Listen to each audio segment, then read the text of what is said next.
Words take on a new power in the revolution, and Robespierre speaks with an unfailing moral compass. He is an impassioned advocate for the people of France. He soon earns the nickname, the Incorruptible. France is now a constitutional monarchy, and the king forced to share power with the revolutionaries in the assembly.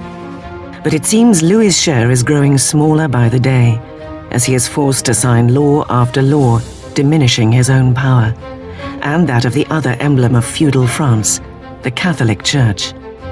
Louis decides the time has come to leave France and mount a campaign to reclaim his kingdom. Louis had decided by 1791 that he needed to regain control of his country, and he knew he could only do that with the help of a foreign army. So the idea was to make a break from the Tuileries Palace and to head for the nearest border. The 21st of June, 1791. The king and queen disguise themselves as servants and, under cover of darkness, slip out from under the watchful eye of Paris.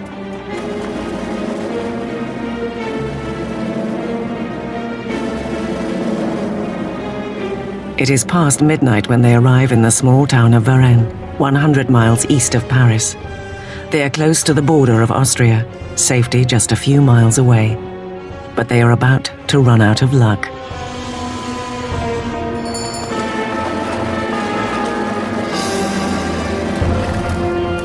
Rumors of the entourage's movements have preceded them to Varennes. A town official stops the carriage and asks for their passports.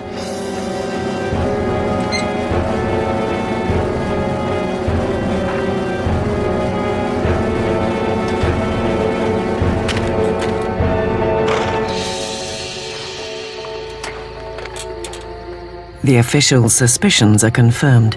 It is the signature of the king himself. The townsman is overcome at the sight of his king. But revolutionary guards nearby show no reverence for the fleeing royals. He keeps hoping that people will recognize him and there will be a kind of rebellion in his favor. And much to his horror and surprise, they are not ecstatic to recognize him. They see him as escaping, and basically he's arrested and taken back to Paris. The idea that the monarch had tried to abandon his people was psychologically catastrophic. That event really broke the bond between Louis and his subjects. Now they had not only a king who was superfluous, they had a king who was obviously a traitor as well. With the royal family proving themselves enemies of the revolution, the little control over events that Louis still held is gone.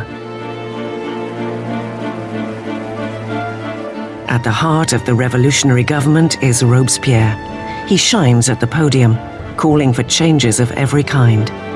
He demands universal suffrage and an end to slavery in the French West Indies. Most passionately, he rails against the death penalty. In the new age of enlightenment, Robespierre wants to discard all remnants of the medieval past.